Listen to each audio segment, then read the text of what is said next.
Over the last decade, my wife and I have built a business around tricking that has generated over 2 million euros in revenue. If you had told 16-year-old me that would have happened, I would have probably laughed in your face. Because when I started training, there wasn't really anyone in the world making a living from tricking. Last year, our company generated 400,000 euros in revenue, and the profit was 8,000 euros. So this video is not about getting rich. It's about what happens when you spend 20 years refusing to give up on something that almost everyone around you told could not become a career. It's the story how I turned the thing that I loved most into my life's work.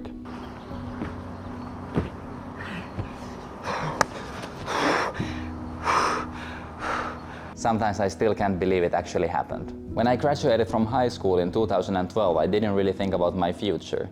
I just loved tricking and it was all I wanted to do every day. I was good in school, but it never excited me the way training did. At school I was thinking about tricking. When I traveled, it was because of tricking. And when I met my friends, it was because of tricking. But loving something and getting really good at it doesn't automatically mean you can make a living out of it. The person I looked up to the most was Anis Cheurfa, because for me, he was the closest thing to a professional tricker. He moved from France to America at 16 years old because he believed that's where he needed to be to become the best. Then he moved to Los Angeles, started performing on stage and became Rinsler in Tron Legacy movie. That was the first time we saw a top-level tricker performing so much tricking-specific moves in a movie. It felt amazing to watch tricking from a big screen. What inspired me the most wasn't that he became famous. He planted the seed in my head. What if there is actually a way to build a life around tricking instead of fading away when your responsibilities grow as an adult? When I met Anis for the first time, he invited me to come and try to make it in LA as well, but I told I gotta finish my high school first. I didn't want to become rich. I just wanted to wake up every morning and keep doing the thing I loved. That seemed like the biggest success to me.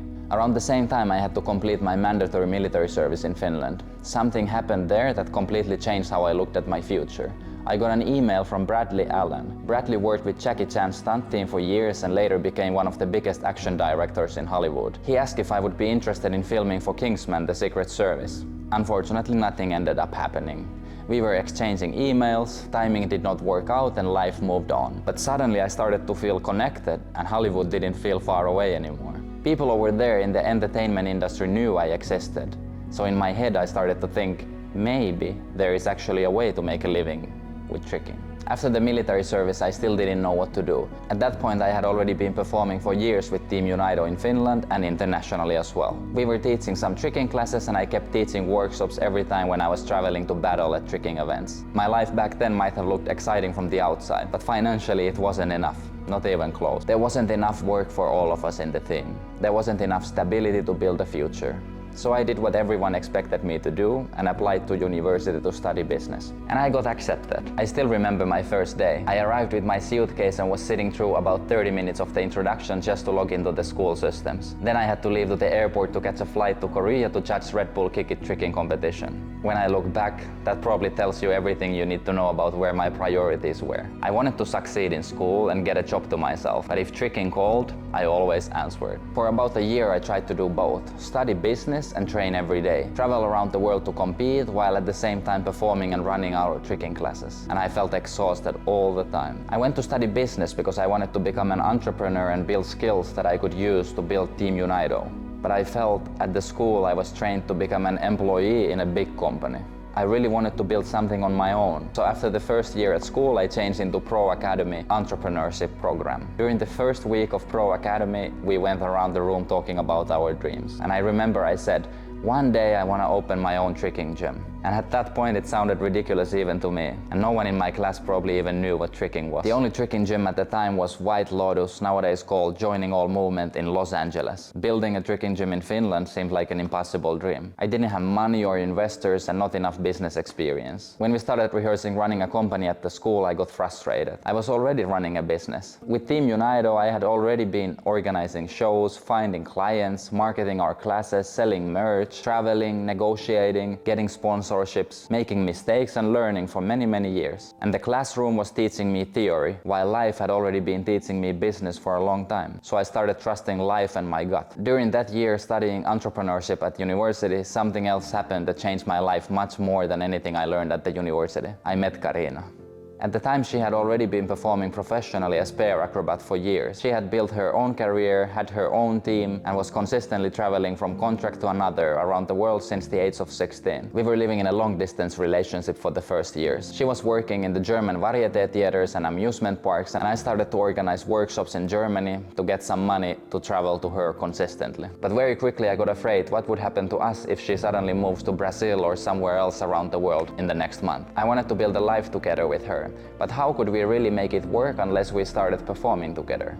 So I told her, if she moves to Finland, I would learn pair acrobatics and we can find jobs for us to perform together. She also trusted me when I told her that someday I would open up my own gym and we would be able to have stable income. She made the biggest sacrifice for me that you can imagine. She left her team and the career she had built, her country and her family, to build a future together with me. That's a crazy promise to make when you're in your early 20s, without guarantees, business plan, or proper income or savings. I just believed that somehow, if we kept working hard enough, we would find a way. I would never have been brave enough to chase this dream alone. I left Unido and dropped out of university to build my dream life with Karina. I had realized that it wasn't realistic trying to build a living for a team of 10 people if I cannot even support my own life. Many people probably thought I was crazy. But I had realized that if I wanted to find out if this dream was actually possible or not, I had to fully commit to it.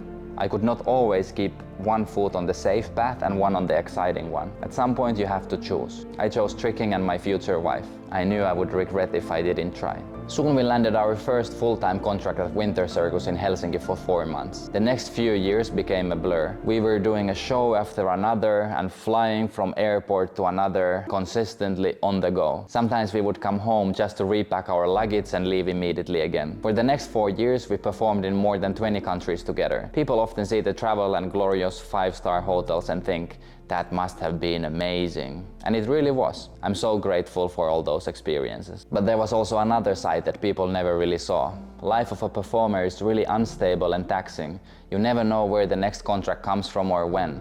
Most of the time we were not building wealth, we were building experience. The life of a performer can be very difficult.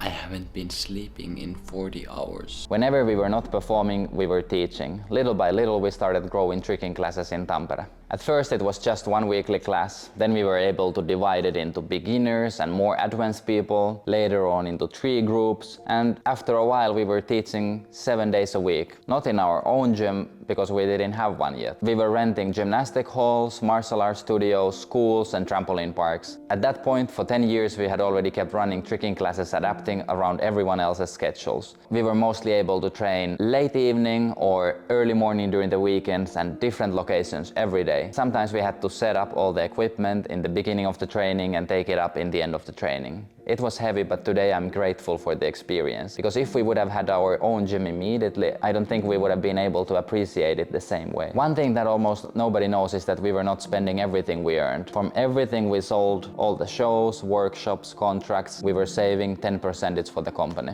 Not because we enjoyed living cheaply, but because we had a dream, LegendTrick Gym. We didn't yet know when, or where, or if it's ever gonna become reality. But I just knew that one day I wanna build a place where tricking finally had a home. A place where tricking kids wouldn't have to feel like they don't belong, or that they would be kicked out from the gym the way we were. During our first 4 performing years, we were living in a tiny 32 square meters apartment together with Karina. And it was tough for the relationship. We were saving for the future for 4 years. At some point I taped a paper on the roof that I saw when I first woke up. Build a 100,000 euros business with tricking. That was the first step. We were really saving money. But every euro we didn't spend felt like one step closer to the gym and building our business to the next level. I think that's one of the biggest reasons why in the end we were able to make it happen. Because we were delaying comfort and gratification by choosing the future over the present. Not because somebody told us to do it, but because the dream and mission mattered more. Eventually in 2018 we accepted a 7-month performance contract in Turkey at Max Royal Hotel. And it became one of the most important turning points of our lives. Not because of the performances, but because it gave us stability and time to think. Karina always wanted a baby. I also wanted to become a father, but I told her that I wanted to make sure we were earning stable income before that, to build a solid ground for the family. So everything we did, all the shows, all the workshops, all the work, had an extra purpose. We were not just earning money anymore to support ourselves. We were building the foundation for the next chapter of our lives. That year our company finally crossed the 100,000 euros mark in revenue after being stuck in 80,000 euros for multiple years before. And when we returned to Finland, something incredible happened. We bought our first apartment and a new car, both paid for with the money earned from tricking. I still remember holding the keys in my hand, looking at the apartment and thinking, this is actually possible. Not because we were rich, we were far from it. But finally, after many years, our passion had started to create stability for us. And eventually, after years of searching, we found a place. It wasn't perfect, but when we walked into this building, we immediately knew this was it. This was finally going to become the home that tricking never had.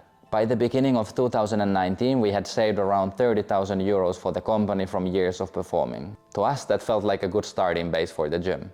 Even though now I'm not so sure it really was. We decided to put every euro we had into LegendTrick Gym. And on top of that, we took a 50,000 euro loan. Even some of my close friends have told me afterwards that they didn't believe it would work. When you're young, it's easy to think that I'll just figure it out. But suddenly, we were not risking just our own future anymore. We had employees, a monthly rent and loan payments to pay, and invoices that kept arriving no matter if students show up or not. And suddenly, for the first time in my life, failure actually suddenly had consequences. On March 9, 2019, LegendTrick Gym officially opened. I will never forget that feeling.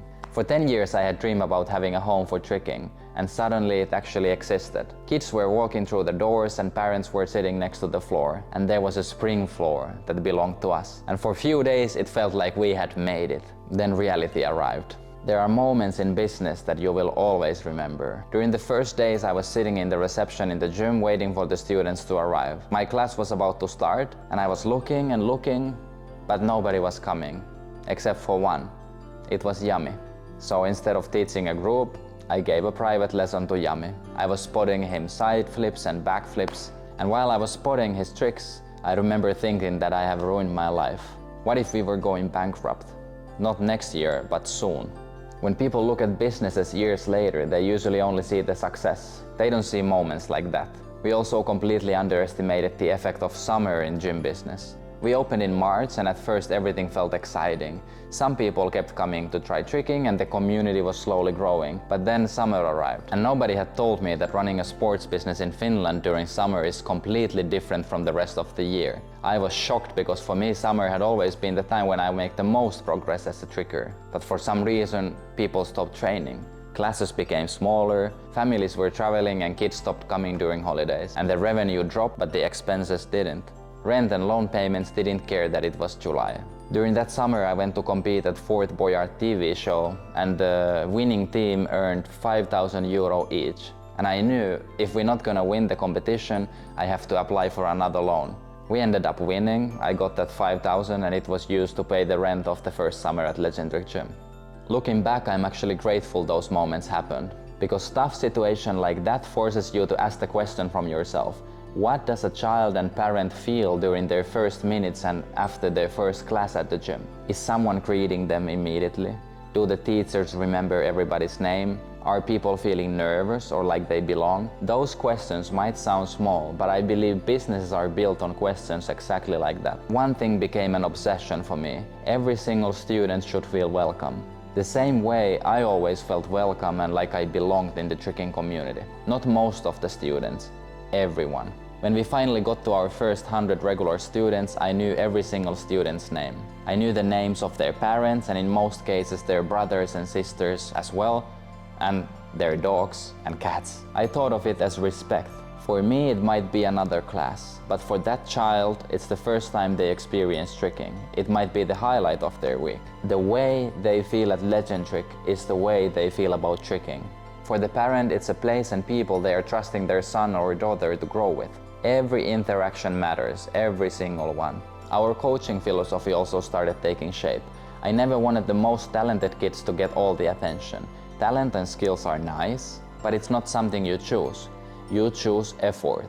So we started praising effort and trying more than the results. Cheering for the kid who tried 10 times and kept getting back up. Those became the things we were celebrating, because we were not trying to only build great trickers, we were trying to build confident people. I believe confidence comes from overcoming challenges that are just difficult enough. Not impossible and not easy. Just enough that when you finally succeed, you start believing in yourself. And that's what tricking gave me. And I wanted every student to experience that same feeling. We also learned naturally to focus on details, little things that many people don't notice. Keeping waiting times during the classes short, using obstacle courses so kids spend more time moving than standing in line. Sometimes I even clocked the amount of repetitions a single kid did during a class when we had a specific station or a course built, just to optimize our classes and put the number of good reps up during each class. We made sure that everybody is greeted properly, students who look lost are helped before they even ask for it, and each class starts and ends in an organized way.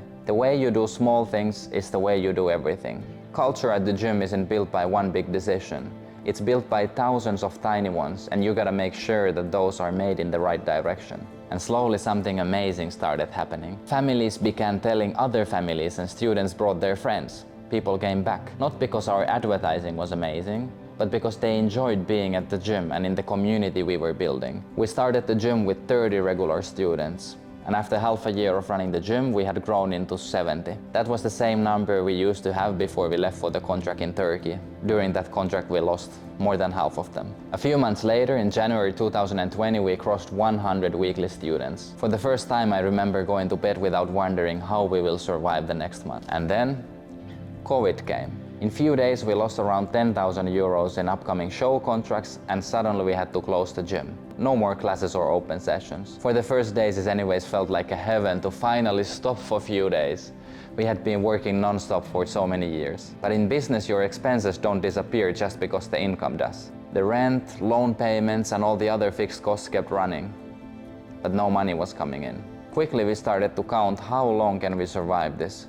Nobody knew if it was going to be a few weeks, few months, or few years. And that was one of the first times in my entire life that I had to take a job completely unrelated to tricking. Since I was a teenager, almost every euro I had earned came from tricking. I started to perform and get paid for it already at the age of 14, same with teaching classes. I was performing, teaching, doing workshops, video projects, everything somehow connected back to the sport I loved. And suddenly none of it existed anymore. So me and Karina went to plant trees. Our friend had a forestry company and needed workers. Unfortunately, we were terrible. After a few weeks, we got fired. It's still funny to think about it today. I realized something while planting trees 8 hours a day. I never wanted to work outside of tricking again. Not because there was anything wrong with that work. It felt great to contribute to the nature, but it made me understand how much I loved what I already had. Sometimes you need to lose something for a moment to realize how much it actually means to you. After getting fired, we had a decision to make. We could sit around waiting for COVID to end, or we could use the time productively. We chose the second option. Neither of us had any idea how long the restrictions would last, but one thing we knew: eventually people would be allowed to train again. And when that happened, I wanted LegendTrick Gym to be stronger than before. So we started creating content. YouTube videos, social media, tutorials, and behind the scenes, anything we could really think of. We were not making videos to become influencers. We were just trying to stay connected to the community and show new people what tricking was, making sure people still remembered we existed. And that decision might have changed the future of our company. Something else changed too. For years our lives had been split between performing and running the gym. During the first year running the gym, we actually didn't take any salary from the gym. Everything we earned was through the performing. One week we were in Germany, next week in Dubai, suddenly in Azerbaijan. Every show contract meant time away from LegendTrick Gym. COVID took all of that away for a while and ended up becoming one of the biggest blessings for our gym. For the first time, 100% of our energy went into one thing: LegendTrick Gym. Suddenly we could focus every day on making the gym better without any breaks. Instead of thinking about survival and putting down another fire, we were able to think long term. How to build something that lasts for a decade. Instead of reacting, we started building systems. How to onboard students better, how to improve classes, how do we train coaches, how do we create a stronger community and keep students longer, how can we answer parents faster and make every visit feel more special. If you want to build a business around tricking, those are the kind of questions you need to keep searching answers for. We became obsessed with improving our coaching. Every class mattered and every coach mattered, because every coach represents LegendTrick Gym and tricking. One bad experience can lose a student forever. One great experience can create a customer for years. That's why we started having regular instructor meetings. Not to criticize people, but to improve together. How do we reduce waiting times? How do we make beginners feel confident? How do we organize classes better? How do we remember names? How do we create more smiles and good energy during each class? Children remember feelings much longer than they will remember their tricks. Years later, many of them won't remember every kick they learned. They will remember if they felt accepted and supported. They will remember if their coach and classmates believed in them, and if coming to training at LegendTrick Gym felt like a home. That's what we were really building. Not just a gym, a culture. And those questions made something amazing to happen. When many sports were losing members during first COVID years, we started growing faster than ever before. We were not working normal hours. 14, sometimes 16 hours a day for 7 days a week. It isn't sustainable and I wouldn't recommend it forever. But at that moment it was necessary. And suddenly the gym started growing even faster than we could keep up. By autumn 21 we had around 240 students. And few months later in January 2022 we crossed 300. Sometimes I still look back at those numbers and smile. Not because they are huge, but because I remember coming to teachers' meeting and telling everyone our next goal is 200 members. And at the time it felt so far away. Now we had a new problem. We were running out of space. For the first time, our biggest problem wasn't getting people through the doors, but instead how to fit them all inside. Classes were getting fuller and even open sessions were getting busier. It's a great problem to have. If we wanted to keep growing, we would need to expand. At the same time, an opportunity appeared. We had been sharing the building with Danny's Bollywood dance crew. COVID hit his dance school much harder than us. Most of their customers were adults and adult hobbies had been restricted much more heavily than children's sports. Eventually they made the decision to stop.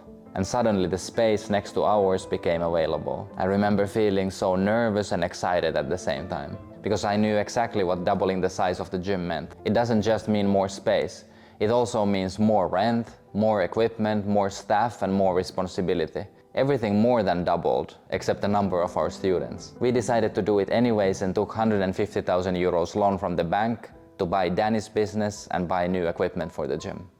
We didn't have a lot of extra money, but we believed in the long-term vision much more than the short-term fear. Karina carried an unbelievable amount of responsibility for the expansion of LegendTrick Gym. Our son had just been born the same year we bought the dance school business. While I was away performing tricking shows on tour in Germany for 3 weeks, Karina was at home with a newborn baby, overseeing the entire construction project. Sometimes people tell me, you have built something amazing. The truth is, we built it together. Without Karina, there wouldn't be LegendTrick Gym or LegendTrick Entertainment. Most likely there wouldn't even be this video. She has been the person quietly holding everything together, while I'm often the one standing in front of the camera. And I don't think she gets enough credit for that. Walking into the new gym after expansion was finished felt amazing. For the first time, it actually started to look more and more like the place we had been visioning for years. Now we had a level foam pit where students could train bigger tricks from trampoline and air track before taking them to spring floor. And the progress exploded. We could now break every trick into smaller, safer steps, and students started landing tricks we had never seen before. Big skills became normal and everyone's confidence was growing faster. Even I landed my first triple cork in 8 years. The investment for the new gym was not just about equipment or doubling our classes. I am happy we created an environment where progress became inevitable. That's something that I have learned which applies far beyond tricking and sports. People don't magically become better. They become better when you build an environment that makes improvement easier. But a bigger gym doesn't automatically become a better business. A bigger gym just gives you bigger bills. Every empty class suddenly became much more expensive. And that pressure never really leaves you as an entrepreneur. The numbers just keep getting bigger. Of course, not every decision worked. One of the biggest mistakes we have ever made also happened around that time. When we expanded, we bought another company's after-school program because we believed it would continue running for years. We invested heavily into our after-school tricking program by hiring new people, coaching them, developing systems, and designing a completely new part of the business. And then few months after the business purchase, the city of Tampere announced they would drop the payments for private after-school programs with 30%. After-school programs don't have 30% margin.